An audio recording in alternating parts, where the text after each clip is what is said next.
ప్రభువా నీ యొద్దకు వచ్చిన మాతో తండ్రి నాయన ముచ్చటించవా. మీరు కూడా స్వరమెత్తి మీరు కూడా ప్రభుతో చెప్తారా? నీ వాక్యము తండ్రి మా మధ్యలో వెల్లడి చేయవయ్యా. అయ్యా మా జీవితాల్లో తన్నైన వెలుగు కలుగునట్లుగా ఈ యొక్క దినాన తన్నైనేసయ్యా నీ వాక్యపు వెలుగును తన్నైనేసయ్యా ప్రసరించవా తండ్రి. ఏసయ్యా ఇదిగో తన్నైనేసయ్యా తండ్రి తండ్రి తండ్రి తండ్రి మనుషుల మాటలు ఎన్ని విన్నా వ్యర్థమేనయ్యా. జీవము లేనివి తండ్రి, నిత్య జీవపు మాటలు కలిగిన దేవుడు నీ ఒక్కడవే. నాతో మాట్లాడయ్యా, నా కొరకు మాట్లాడయ్యా. యేసయ్యా నా హృదయములో తన్నైనేసయ్యా నా జీవితంలో ప్రభా ఈ రోజు నీ వాక్యము చేత ఆదరించబడుదునుగా, నీ వాక్యము చేత తన్నైనేసయ్యా సరి చేసుకొందునుగాకయ్యా, ఆత్మీయంగా తనని కట్టుకొందునుగాకయ్యా. ప్రభు మీకు స్తోత్రాలు నాయనా. అయ్యా మీకు స్తోత్రం. నీ వాక్యమే కదయ్యా మా పాదాలకు దీపం, నీ వాక్యమే కదయ్యా మా త్రోవలకు వెలుగు, నీ వాక్యమే కదయ్యా ప్రభు నాయన మాకు నెమ్మదిని కలిగించేది. స్తోత్రాలయ్యా స్తోత్రాలయ్యా స్తోత్రాలయ్యా స్తోత్రాలయ్యా. హల్లెలూయా హల్లెలూయా హల్లెలూయా హల్లెలూయా హల్లెలూయా హల్లెలూయా హల్లెలూయా. స్తోత్రమయ్యా స్తోత్రమయ్యా స్తోత్రమయ్యా స్తోత్రమయ్యా స్తోత్రమయ్యా. ఇప్పటి వరకు పాటల చేత ఆరాధించబడిన దేవతి దేవుడు అలాగనే విజ్ఞాపనలన్నింటినీ కూడా ఆలకించిన దేవుడు ఈ రోజున తానే తన వాక్యమై మనందరినీ కూడా ఈ యొక్క మధ్యాహ్నపు వేళ పలకరించినట్లుగా పరామర్శించినట్లుగా తన వాక్యపు పలకరింపులో మనందరినీ కూడా బదిలపరిచినట్లుగా ప్రార్థన చేసుకుందాం. దేవుని యొక్క మాటల కొరకు ప్రార్థన చేసుకుందాం, దేవుని యొక్క వాక్యం కొరకు ప్రార్థన చేసుకుందాం. వాక్యమైన దేవునితో మనమందరం కూడా ఈ యొక్క సమయమందు ప్రభువా ప్రభువా ప్రభువా తండ్రి తండ్రి నాయన ఒక్క మాట చాలయ్యా మా బ్రతుకులను కట్టడానికి, మా జీవితాలను బలపరచడానికి మన మధ్యలో చెల్లి పుష్ప ప్రార్థన చేస్తూ ఉండగా వాక్యం కొరకు ప్రభు మనతో మంచిది. అందరం కూడా ప్రశాంతంగా చక్కగా కూర్చుందాం. మీ చేతిలో ఉన్న పరిశుద్ధ గ్రంథాలను ఇప్పుడు మీరు తెరవాల్సిన సమయం వచ్చింది. అట్లా అని చెప్పేసి ఇప్పుడు మొత్తం కూడా బైబిల్ అంతా చదవకండి. నేను చెప్పిన మాట మాత్రమే మీరు చదవండి. ప్రార్థన అయిపోయిన తర్వాత కూర్చొని చక్కగా తీరికగా చదువుకుందరుగా. సంతోషం. ఈరోజు మరి ప్రభు ఈ చక్కని సమయాన్ని ప్రభు ఈ కుటుంబంతో కలిసి ప్రభును ఆరాధించడానికి, ప్రభును మహిమపరచడానికి ప్రభు ఇచ్చిన అనుకూలతను బట్టి ప్రభుకి సమస్తమైన మహిమ కలుగునుగా. ఈ కుడికిని ఏర్పాటు చేసుకున్నటువంటి తమ్ముణ్ణి కుటుంబాన్ని ప్రభు దీవించునుగా. చేరి వచ్చిన మనందరితో ప్రభు తన వాక్యం ద్వారా మాట్లాడునుగా. ఒక చిన్న వాక్య భాగం మీ అందరికీ బాగా పరిచయమైన దేవుని యొక్క లేఖన భాగాలను మత్తయి సువర్తమానములో నుండి నేను మీ ముందుకు తీసుకొని రావాలని ఇష్టపడుతూ ఉన్నాను. మత్తయి సువర్తమానం 10వ అధ్యాయం. మత్తయి సువార్త 10వ అధ్యాయం 29వ వాక్య భాగాన్ని మనం చదువుకుందాం. 30-31 వాక్య భాగాలు కూడా అవి కలిసి ఉంటాయి. రెండు పిచ్చుకలు కాసుకు అమ్మబడును గదా, అయినను మీ తండ్రి సెలవు లేక వాటిలో ఒకటైనను నేలను పడదు. మీ తల వెంట్రుకలన్నీయు లెక్కింపబడి ఉన్నవి గనుక మీరు భయపడకండి. మీరు అనేకమైన పిచ్చుకల కంటే ఎవరంట? చెప్పండి, ఎవరంట? విన్నవారు చెప్పండి, ఎవరంట? అనేకమైన పిచ్చుకల కంటే మీరు.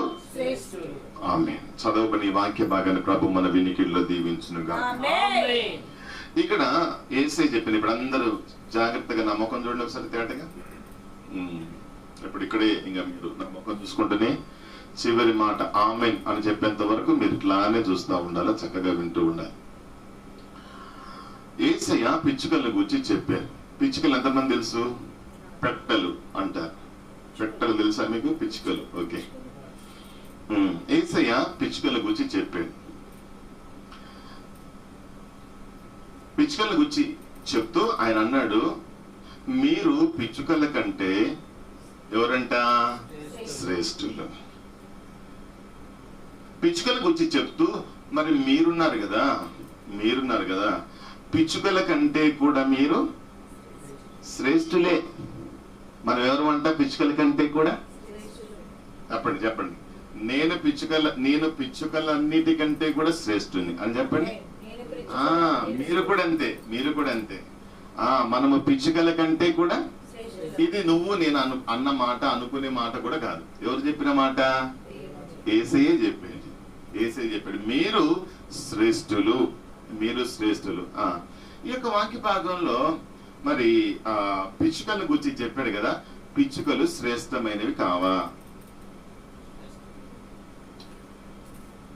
పిచ్చుకలు శ్రేష్టమైనవి కావా? బైబిల్ అంటూ ఉంది ఇక్కడ పిచ్చుకలు శ్రేష్టమైనవా, మనుషులు శ్రేష్టమైన వారా? యేసయ్య కొంతమందిని గురించి చెప్పాడు కదా. మీరున్నారు చూశారు, బహుశా అక్కడ శిష్యులు అవ్వచ్చును, అక్కడ దేవునికి సంబంధించిన బిడ్డలు అవ్వచ్చును. వాళ్ళకి వచ్చి చెప్తూ ఉన్నాడు కదా. మీరున్నారు కదా చూసారా, మీరు శ్రేష్ఠులు అని అన్నాడు కదా. మీరు పిచ్చుకల కంటే శ్రేష్ఠులు అని అన్నారు కదా. ఇప్పుడు పిచ్చుకలు శ్రేష్టమైనవా, లేకపోతే వాళ్ళు శ్రేష్టమైన వారా? మనము శ్రేష్టమైన వారమా? మనము శ్రేష్టమైన వారు. పాపం మీరు అర్థం చేసుకోలేకపోతున్నట్టుంది, అందుకని ఏమి జవాబు రావట్లే. అర్థమైన వాళ్ళు వెంటనే జవాబు చెప్తారు. అంటే మీరు కొంచెం ఇంకా దేవుడు మీ మనస్సును తెరుచునుగా, దానికి కూడా మీరు స్పందించాలి. మీకు జ్ఞానం కలుగునుగా, మీరు నోరు తెరిచి స్పందించుదురుగా. హల్లెలూయా. ఓకే. అంటే ఇక్కడ పిచ్చుకలు శ్రేష్టమైనవా, లేకపోతే మనుషులు శ్రేష్టమైన వారా? అంటే ఇక్కడ మీరు చెప్పండి.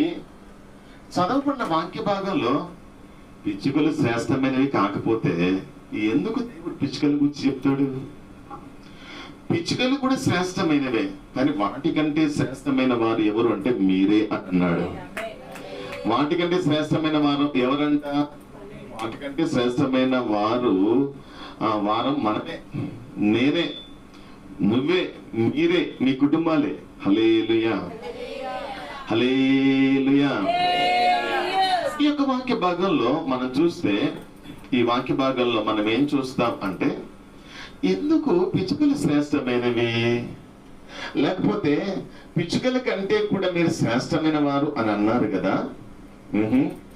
ఎలాగా పిచ్చుకలు శ్రేష్టమైనవో మనం ఈ యొక్క వాక్య భాగంలో యేసయ్య చెప్పిన మాటల్లోనే మనం చదివితే, ఇప్పుడు చదవండి. అది 10వ అధ్యాయం 29వ వాక్య భాగాన్ని మనం చదివితే,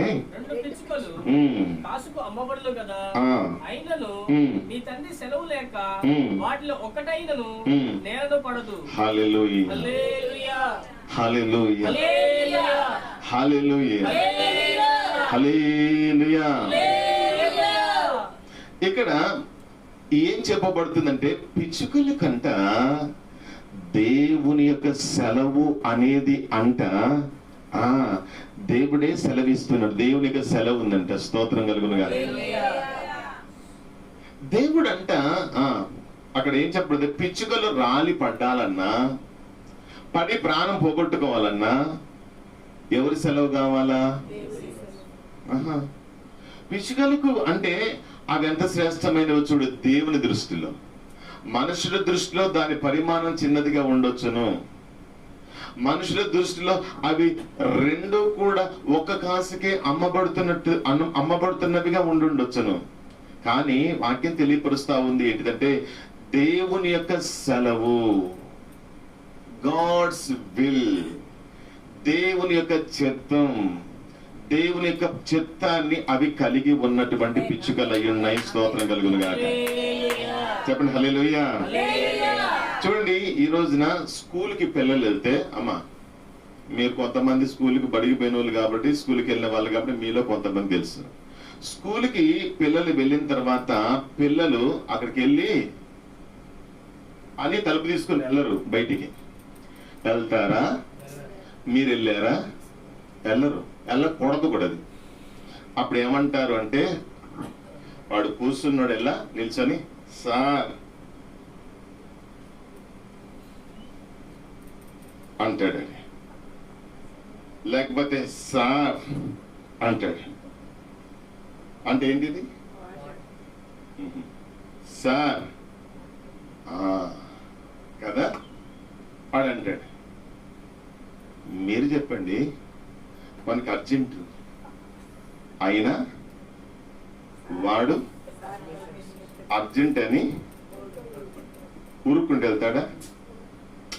అప్పుడు క్లాసులో ఎవడు ఉండడు కదా. ఏం చేస్తాడు? ఆ సార్ పర్మిషన్ తీసుకుంటాడు. సార్ ఏందిరా ఎన్నిసార్లు వచ్చా? కొంతమంది పిల్లలు అదే పనిగా ఏం చేస్తారు? బైబిల్ అంటూ ఉన్నది మనము అంట దేవుని యొక్క సెలవును కలిగిన వారిగా మనం ఉండాలి. అమ్మా ఏం కలిగి ఉండాలి మనం?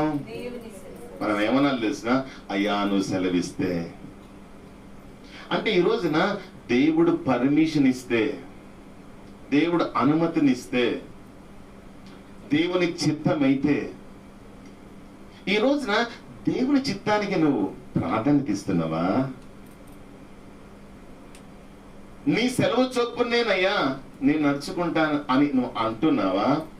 దేవుని యొక్క సెలవు లేకుండా అది చెప్పండి రాలిపోవట్లేదంట, పడిపోవట్లేదంట, నేల మీద కొరగట్లేదంట. ఈ రోజున నువ్వు నేను మనం ఏం తెలుసుకుంటున్నామంటే, ఈ రోజున ఆ చిన్న పిచ్చుకలు దేవుని యొక్క సెలవును కలిగి ఉంటున్నాయి. బైబిల్ గ్రంథంలో కూడా ఒక మంచి ఉదాహరణ మనం చూడొచ్చు. రండి, రాజుల 2వ గ్రంథం 6వ అధ్యాయం. రాజుల 2వ గ్రంథం 6వ అధ్యాయం. రాజుల 2వ గ్రంథం 6వ అధ్యాయం ప్రారంభపు వాక్యంలో ఏమని రాయబడి ఉందంటే, అంతటా ప్రవక్తల శిష్యులు ఎలీషా యొద్దకు వచ్చి, ఇదిగో ఎలీషా, అయ్యా నీ యొద్ద మాకున్న స్థలం చాలా ఇరుకయ్యిందయ్యా. వినండి, నీ సెలవైతే మేము యోర్దాను నదికి పోయి తల ఒక మ్రాను అచ్చడి నుండి తెచ్చుకొని నివాసము కట్టుకొందుమని మనవి చేశారంట. హల్లెలూయా అంటే హల్లెలూయా చెప్పండి. ఏమంటున్నారంట? ఎలీషా అనే దైవ సేవకుడు ఉన్నాడు. ఈ యొక్క ఎలీషా అనే దైవ సేవకుడు మామూలుడు కాదు. రెండింతల ఆత్మాభిషేకం కనిపెట్టి ఆత్మాభిషేకాన్ని పొందుకున్నటువంటి వ్యక్తి అయినా తన యొక్క గురువు గారు చేసిన పరిచర్యను మల్టిప్లైగా చేశాడు. స్తోత్రం కలుగును గాక. ఈ ఎలీషా దగ్గరంట ప్రవక్తలు ఉన్నారంట, శిష్యులు ఉన్నారంట, ప్రవక్తల శిష్యులు ఉన్నారు. ఆ శిష్యులు ఏం చేశారు అటంటే, వాళ్ళు ఇలాగనే కూర్చుంటే చాలా ఇరుకుగా ఉందంట. ఇరుకుగా ఉంటే వాళ్ళకు ఒక ఆలోచన వచ్చిందంట. ఏంటిది ఆ ఆలోచన? ఇది చాలా ఇరుకుగా ఉంది కదా, అందరూ కూడా వెళ్ళేసి అడవిలోకి వెళ్ళి తలా ఒక మ్రాను అంటే దూలం కావచ్చు, వాసం కావచ్చు, ఒక కర్ర మేము వెళ్ళి ఏం చేస్తాం తెలుసిన? అయ్యా ఏం చేస్తామంటే వెళ్ళి ఒక్కొక్క మ్రాను తీసుకొని ఈ యొక్క ఇరుకుగా ఉన్న ఈ స్థలాన్ని విశాలంగా మార్చుకుంటామయ్యా అని అన్నారు. హల్లెలూయా, హల్లెలూయా. ఓకే, మంచి ఆలోచనే కదా, మంచి ఆలోచనే. ఇప్పుడు ఏమంటున్నారంటే, అయ్యా దానికి మీ అనుమతి కావాలా? నువ్వు నేను మనం పుర్రెలో పుట్టిందల్లా చేయకూడదు. అర్థమైందా? దేవుని చిత్తాన్ని తెలుసుకోవాలా, దేవుని ఆలోచన కొరకు కనిపెట్టాలా, ప్రార్థన. ఇప్పుడు వాళ్ళకు ఒక మంచి పని కొరకైన ఆలోచన వచ్చింది, మంచిదే కాదా? ఇరుకుగా ఉంది, దాన్ని ఏం చేద్దాం అనుకున్నారు? పలకొచ్చుగా మీరు కూడా. ఇరుకుగా ఉంది, దాని కొరకు వాళ్ళు ఏమంటుంటే మేము పని చేస్తామయ్యా. కొంతమంది పని చేస్తే వాళ్ళు పుట్టలేము, అసలు వాళ్ళ బిల్డప్ మనం చూడలేము. అసలు ఇంకా వాళ్ళు అక్కడ హీరోలు అయిపోతారు, అక్కడ వాళ్ళందరూ హీరోలు అయిపోతారు అక్కడ. అలా మామూలు కాదు అక్కడ. ఇంకా ఎందుకంటే ఏం చేస్తారు, మేము హార్డ్ వర్క్ చేస్తున్నాం మేము. హల్లెలూయా. దుర్మార్గం నశించునుగా. లేదు లేదు లేదు లేదు, అక్కడ వాళ్ళు పని చేయాలని అనుకుంటున్నారు, దేవుని పని చేయాలనుకుంటున్నారు, దేవుని కొరకే కష్టపడాలనుకుంటున్నారు. అయినా వాళ్ళ సొంత చిత్త ప్రకారంగా చేయాలనుకోవట్లేదు. స్తోత్రం అని చెప్పి మాకు ఆలోచన వచ్చింది, మేము చేస్తాం అనుకోవట్లా. ఏమంటున్నారు? అయ్యా అయ్యా నీ సెలవైతే, నీ సెలవైతే, నీ చిత్తమైతే, నువ్వు అనుమతిస్తే, మీరు వెళ్ళమంటే, మీరు చెయ్యమంటే మాత్రమే దీన్ని చేస్తామయ్యా అంటున్నారు. హల్లెలూయా. ఎవరు సెలవు కోరుకుంటున్నారు చెప్పండి? ఎవరు సెలవు కోరుకుంటున్నారు? ఈ రోజున మనం ఎవరు సెలవు కోరుకోవాలా? ఈ రోజున ఎవరిపైన మనం, ఎవరు అనుమతి కొరకు మనం వెయిట్ చేయాలా అంటే, దేవుడు అనుమతిస్తే ఇది చేస్తాను. దేవునికి మహిమ కలుగునుగా. పిచ్చుకలు అంట దేవుని సెలవు లేకుండా, అంటే అది దేవుని యొక్క చిత్తం కొరకు కనిపెడుతూ ఉన్నాయి, దేవుని యొక్క సెలవు కొరకు అవి కనిపెడతా ఉన్నాయి. యేసుకు స్తోత్రం కలుగునుగాక. హల్లెలూయా. ఈ రోజున దేవుని యొక్క మాట మనకేం తెలియపరుస్తా ఉన్నది అంటే, మనము శ్రేష్టమైన వారిగా మనం కావాలి అంటే, మీరు శ్రేష్ఠులు. అవి పిచ్చుకల కంటే మీరు శ్రేష్ఠులు. ఎలాగా? దేవుని పైన ఆధారపడకుండా, దేవుని చిత్తం చేయకుండా నువ్వు ఎలా శ్రేష్టమైన వాడు అవుతావు చెప్పు? చెప్పు చెప్పు. ఎలా శ్రేష్టమైన దానివిగా నువ్వు ఉంటావు? నువ్వు చేసేది ఎలా శ్రేష్టంగా ఉంటుంది ఒకసారి చెప్పు. బైబిల్ అంటూ ఉంది ఏంటిది అంటే, దేవునికి లేఖనం అంటుంది ఏంటంటే, వారు అంట దేవుని యొక్క సెలవు, దేవుని యొక్క సెలవు, లేకుంటే ఆ దైవ సేవకుని యొక్క సెలవును వారు కోరుకుంటున్నట్లుగా దేవునికి లేఖన భాగాల్లో మనం చూస్తూ ఉన్నాం. యేసుకు స్తోత్రం కలుగును. హల్లెలూయా. కాబట్టి దేవుని యొక్క చిత్తం చేసే వారు ఎలా ఉంటారు అంటే, వాళ్ళు నిత్యము కూడా శాశ్వతంగా వారు స్థిరంగా ఉంటారు. స్తోత్రం కలుగునుగా. దేవుని చిత్తం చేయాలి. యేసయ్య వచ్చింది ఏంటో తెలిసిన, నేను నా సొంత చిత్తం కాదయ్యా, నీ చిత్తం చేయట నాకు ఆహారం, నాకు పానం ఏంటో తెలిసిన, నా తండ్రి చిత్తం చేయటమే. నా తండ్రి సెలవు చొప్పునే నేను చేస్తాను, నా తండ్రి చెప్తేనే నేను చేస్తాను. హల్లెలూయా. కాబట్టి దేవుని యొక్క చిత్తం చేసేవాడు నిరంతరం నిలుస్తాడు. నువ్వు నిరంతరం నిలవాలి అంటే, మనం అందరం నిరంతరం నిలవాలంటే దేవుని యొక్క చిత్తము కొరకు కనిపెట్టాలా, దేవుని యొక్క చిత్తము కొరకు ప్రార్థన చేయాలా, దేవుని యొక్క చిత్తాన్ని చేయడానికి మనం ఏం చేయాలి అంటే ఇష్టపడాలా, కష్టపడాలా, ప్రయాసపడాలా. దేవుని యొక్క చిత్తమే నా జీవితంలో సిద్ధించాలయ్యా, నెరవేరాలయ్యా అని మనము కోరుకోవాలి. యేసుకు స్తోత్రం కలుగునుగాక. పిచ్చుకలు ఇంతకు శ్రేష్టమైనవా కావా అంటే శ్రేష్టమైనవి. ఎందుకో తెలిసిన, అవి దేవుని యొక్క చిత్తాన్ని చేసేవి, అవి దేవుని యొక్క చిత్తం కొరకు ప్రయాసపడేవి, దేవుని యొక్క సెలవు చొప్పునే అవి చేస్తాయంట. అందుకనే ప్రభు అంటుంది, దేవుని సెలవు లేకుండా అది ఒక్కడి కూడా ఏం కాదంట, రానట్లే, నేల పడట్లే. స్తోత్రం కలుగునుగాక. హల్లెలూయా. కాబట్టి దేవుని యొక్క చిత్తం లేకుండా నీకేది జరగదు. నువ్వు దేవుని యొక్క చిత్తాన్ని చేసేటటువంటి వ్యక్తి అయితే నీ మీదికి ఏది వచ్చినా అది ఒక్క దారి గుండా వచ్చి డివైడ్ ఏం తీసుకుంటాయి, యూటర్న్ తీసుకొని అవి వేరే దిక్కులో 7 దారుల గుండా అవి వెళ్తాయంట. స్తోత్రం కలుగునుగా. దేవుని యొక్క చిత్తాన్ని మనం చేసేటటువంటి వారు, దేవుని యొక్క చిత్తాన్ని చేసేటటువంటి వ్యక్తిని ఏది ఎప్పుడు కూడా కదిలించలేదు కాదా? కదిలించలేదు. స్తోత్రం కలుగునుగా. హల్లెలూయా. కాబట్టి ఈ పిచ్చుకలు గురించి ఏం చెప్పాడు? యేసే చెప్పాడు, పిచ్చుకల కంటే మీరు శ్రేష్టమైన వారు. ఈ రోజున దేవుని యొక్క చిత్తాన్ని చేయకుండా నేను శ్రేష్టమైన వారిని కాలేను. మీరు శ్రేష్టమైన వారు. ఎవరు శ్రేష్టమైన వారు? ఆహా, దేవుని యొక్క చిత్తాన్ని చేయాలి. దేవుని చిత్తం ఏంటిది? బైబిల్ తెలియపరుస్తుంది. ఒక వ్యక్తి వచ్చేసరికి అనారోగ్యంతో ఉన్నాడు. చాలా రోజుల నుంచి ఆ అనారోగ్యం చేత బాధించబడతా ఉన్నాడు. వచ్చి నన్ను బాగు చేయి అనలే.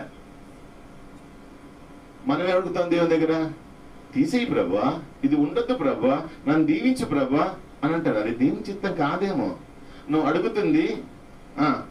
అడుగుతుంది దేవుని చిత్తమో కాదో ముందు తెలుసుకోవాలి. ఆయన వచ్చేసి ఏమన్నాడంటే, అయ్యా నీ చిత్తమైతే, నీకు ఇష్టమైతే, నేను శుద్ధునిగా అవ్వడం అది నీ చిత్తమైతే, నేను బాగుపడటం నీ చిత్తమైతే, నా బాధ తొలగిపోవడం నీ చిత్తమైతే, అయ్యా నీ చిత్తమైతేనే దీన్ని తీసేయ్యా, నీ చిత్తమైతేనే దీన్ని తీసేయ్యా. హల్లెలూయా చెప్పండి, హల్లెలూయా. అంటే ఆయన ఏం కోరుకుంటున్నాడు? రోగం పోవద్దని కోరుకుంటున్నాడా? ఈ రోజున మనం ఏం కోరుకుంటున్నాం? బాధలు పోవద్దనే. ఈ రోజున మనం ఏం కోరుకుంటున్నాం? అప్పు నుంచి బయటపడొద్దని మనం కోరుకుంటున్నామా? ప్రార్థన చేస్తున్నాం. అయితే ఈ రోజున దేవుని యొక్క చిత్తాన్ని కనిపెట్టగలుగుతున్నామా? బైబిల్ అంటూ ఉన్నది ఏంటిదంటే, నా స్వస్థత కంటే, నా రోగం పోవటం కంటే, నేను శుద్ధినిగా అవడం కంటే నీ చిత్తము నా యందు జరగాల, నీ చిత్తము సిద్ధించాలా. నీ చిత్తానికి భిన్నంగా నేను ఆరోగ్యంగా ఉండి చేసేది ఏం లేదయ్యా. ఆరోగ్యంగా ఉండి ఏం చేస్తావు దేవుని చిత్తం చేయకుండా? ఈ రోజున ఆరోగ్యంగా ఉండి ఏం చేస్తున్నారు? దేవుని చిత్తం చేయకుండా ఇష్టం వచ్చినట్టుగా ఈ రోజున ఆరోగ్యాన్ని దేని కొరకు వాడుతున్నారు? ఆరోగ్యవంతులందరూ కూడా దేవుని యొక్క చిత్తాన్ని చేయగలిగినటువంటి వారిగా ఉంటున్నారా? ఈ రోజున బైబిల్ అదే అంటుంది. నీ ఆరోగ్యం ప్రాముఖ్యం కాదు, కానీ దేవునికి చిత్తం చేయడం ప్రాముఖ్యం. దేవునికి చిత్తంలో నువ్వు నేను ఉండటం ప్రాముఖ్యం. స్తోత్రం కలుగును గాక. కాబట్టి మనం ప్రార్థన చేయాలి, మనం అడగాలి దేవుని సన్నిధిలో, ప్రభువా నీ చిత్తాన్ని చేయాలయ్యా, నీ చిత్తాన్ని చేయాలయ్యా. తండ్రి చిత్తము నెరవేర్చుటే నాకు ఆహారం, నాకు అన్నం, నాకు పానం అని అన్నాడంట. దేవునికి స్తోత్రం కలుగును గాక. మరి మనకు యేసయ్యే యోహాను సువార్త 4వ చెప్తా ఉంటాడు, తండ్రి చిత్తం చేయటం నాకు ఆహారం, తండ్రి చిత్తం చేయటమే నాకు పానం. ఈ రోజున నువ్వు నేను మనం ఆయన పేరు చెప్పుకుంటున్నాం. మనం ఆయనే తండ్రి చిత్తానికి అప్పగించుకున్నట్లయితే ఈ రోజున ఎంతవరకు దేవునికి చిత్తానికి మనం అప్పగించుకొనిచున్నాం. దేవునికి చిత్త ప్రకారంగా చేయడానికి, అయ్యా నీ చిత్తం నెరవేర్చలేకపోతున్నానయ్యా, యేసయ్య నీ ఆలోచన తెలుసుకోలేకపోతున్నానయ్యా అని ఈ రోజున ఎంతవరకు మనం దేవునికి సన్నిధిలో ప్రార్థన చేస్తూ ఉన్నాం. ఈ రోజున విషయాల్లో మనం పశ్చాత్తాపడుదుముగా, తండ్రి చిత్తము చేయలేనటువంటి వ్యక్తులుగా, ఆయనకు మహిమను తీసుకుని రాని వ్యక్తులుగా మనము ఉండకపోదుముగా. 2 పిచ్చుకలు అంట, అవి ఏం చేస్తున్నాయి అటంటే, 2 పిచ్చుకలు అంట, అవి దేవుని యొక్క సెలవు లేకుండా ఈ రోజున బైబిల్లో మరొక విషయాన్ని నేను మీకు జ్ఞాపకం చేస్తాను. 6వ అధ్యాయం లూకాసు వార్త 6వ అధ్యాయం, లూకాసు వార్త 12వ వాక్య భాగం మనం చదువుకున్నట్లయితే, 6వ అధ్యాయం లూకాసు వార్త 12వ వాక్య భాగాన్ని మనం చదువుకుందాం.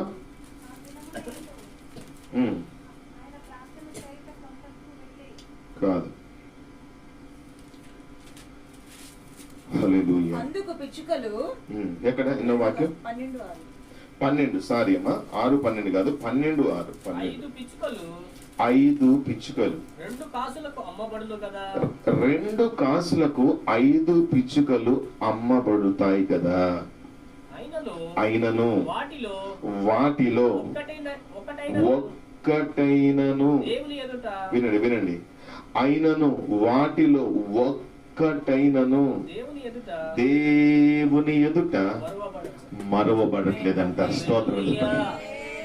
ఏమి మరవబడట్లేదంట? దేవుడు ఎందుకు మర్చిపోవట్లేదు? బైబిల్ గ్రంథంలో మనం చూస్తే దేవుని యొక్క చిత్తాన్ని అవి చేస్తున్నాయి. హల్లెలూయా. ఏం చేస్తా ఉన్నాయి? చెప్పండి, ఏం చేస్తా ఉన్నాయి? దేవుని యొక్క చిత్తాన్ని చేస్తున్నాయి. దేవుని యొక్క చిత్తాన్ని చేస్తున్న వాటిని దేవుడు ఏమంటున్నాడు తెలిసిన? దేవుని ఎదుట అవి మరవబడట్లేదంట. ఈ రోజున దేవుని ఎదుట మనం చేసేది జ్ఞాపకార్థంగా ఉండునుగా. దేవుని యొక్క సన్నిధానంలో మనము జ్ఞాపకంలో ఉండుముగా. మర్చిపోతే ఎంత భయంకరం కదా, మర్చిపోతే ఎంత భయంకరం కదా, ఎంత బాధాకరం కదా. మనందరికీ కూడా తెలుస్తున్నాం. జైల్లో ఉంటున్నటువంటి ఆ వ్యక్తి కంట యోసేపు ప్రార్థన చేసి పరిశుద్ధాత్మ జ్ఞానంతో అన్నాడు, ఏడవకురా, భయపడకు, ఖచ్చితంగా 3 రోజుల్లో నీ లైఫ్ సెటిల్ అయిపోతుంది. ఇప్పుడు నువ్వు ఉంటున్నటువంటి స్థలం నుండి నువ్వు అంతఃపురంలోనికి అడుగు పెట్టబోతున్నావు. రాజు నిన్నేం చేయబోతున్నా తెలిసిన? రాజు రియలైజ్ అయ్యి నిన్ను అందరి ముందు గణపరచబోతూ ఉన్నాడు. నువ్వు మరలా మంచి ఉద్యోగం పొందుకోబోతున్నా, నీ ఉద్యోగం నీకు రాబోతా ఉంది, నీ కుటుంబం నీకు దక్కబోతుంది, అన్ని పరిస్థితులు సెట్ రైట్ అవ్వబోతున్నాయి అని చెప్పాడంట. ఏదైతే యోసేపు చెప్పాడు, ఏదైతే ఆత్మదేవుడు యోసేపులో నుండి ఆ యొక్క పానదాయకునికి తెలియజేశాడు, ఎగ్జాక్ట్లీ 3 days లోనే, 3 రోజుల్లోనే అదే జరిగింది. వానికి ఉద్యోగం వచ్చింది, రాజు అంతఃపురంలో తీసుకుని వెళ్ళాడు అందరి ముందు. ఇదిగో తిరిగి ఇంతకు ముందు ఎలాంటి పరిస్థితి ఉందో అలాంటి పరిస్థితి అతడు పొందుకున్నాడు. ఇప్పుడు చాలా అతని సంతోషం మామూలు సంతోషం కాదు. ఇప్పుడు మొత్తం రాజుగారి దగ్గర కాబట్టి అతడు జైల్లో ఉన్నప్పుడు జైలు వస్త్రాలు, కానీ ఇప్పుడు రాజుగారి దగ్గర కదా మంచి వస్త్రాలు, రాజ వస్త్రాలు అక్కడ ధరించుకుని అందరికి సర్వ్ చేయాలి. మరి అందరికి ఆ ద్రాక్షారసాన్ని అందరికి సర్వ్ చేయాలి, రాజుకు ఎస్పెషల్లీ సర్వ్ చేయాలి.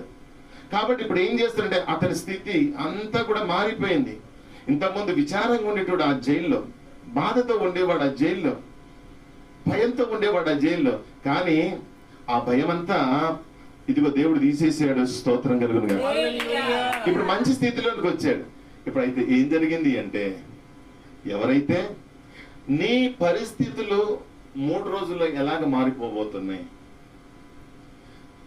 దేవతి దేవుడు నీ పట్ల ఏం కలిగి ఉన్నాడో ఇదిగో దానిని తెలియజేసినటువంటి యోసేపు ఉన్నాడు చూసారా, దాన్ని తెలియజేసినటువంటి ఆ యోసేపు అంట ఈ యొక్క వ్యక్తి పొరపాట్లు కూడా ఏది ఆ ఉద్యోగాల్లో పడిపోయి ఆ కుటుంబంతో ఆ సంతోషాలు పడిపోయి వాడు ఇంకా పొరపాటును కూడా జ్ఞాపకం చేసుకోవట్లేదంట. యోసేపు ఏమనుకుంటూ తెలిసిన? మనుషులందరూ ఇట్లానే ఉంటారేమో, మనుషులందరి యొక్క నేచర్ ఇదేనేమో, మనుషులందరూ అప్పటి వరకునేమో, ప్రతి వాళ్ళు కూడా ఏది అవసరాలకు వాడుకుంటారేమో. మరి ఎంతకన్నా మేలు చేసినా ఒక్కసారి గుర్తు రావట్లే. ఎన్ని గంటలో తెలుసునా? ఎన్ని గంటలైందంట ఆ వ్యక్తి బయటికి పోయి? ఎన్ని గంటలైందంట? గంటలు కాదు, రోజులు కాదు, నెలలు కాదు, సంవత్సరాలైందంట. అయినా వీనికి మాత్రం చెప్పండి జ్ఞాపకం వస్తా ఉన్నాడా? చాలాసార్లు దేవుణ్ణి మనం మర్చిపోతూ ఉంటాం. చాలాసార్లు ఆ బాధలు మనం బాధల నుంచి ఎలాగ పడ్డామో మర్చిపోతా ఉంటాం. యోసేపుకు మామూలు బాధ కావట్లే. అయ్యో నన్ను మర్చిపోయాడే, నేను ఎంతగానో వాని కొరకు చేసినటువంటి కష్టమంతా కూడా వృధా అయిపోయింది. అయ్యో మర్చిపోయాడు. మనుషులు మర్చిపోయాడు గాని దేవుడు అతన్ని మర్చిపోయాడు. ఆ వ్యక్తి మేలు పొందాడు, ఆ మేలు అనుభవిస్తూ ఉన్నాడు. ఈ రోజున ఉద్యోగాల్లో ఉన్నాడంటే అది ఇదిగో యోసేపు యొక్క ప్రార్థన అని చెప్పొచ్చు మనం.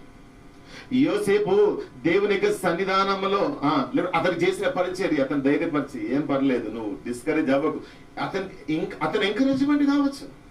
ఈ రోజున మంచి స్థితిలో ఉన్నాడంటే ఇతని ఎంకరేజ్మెంట్. ఇతని ప్రార్థన, ఇతని ప్రోత్సాహం ఉన్నతమైన స్థితిలో ఆ పానదాయక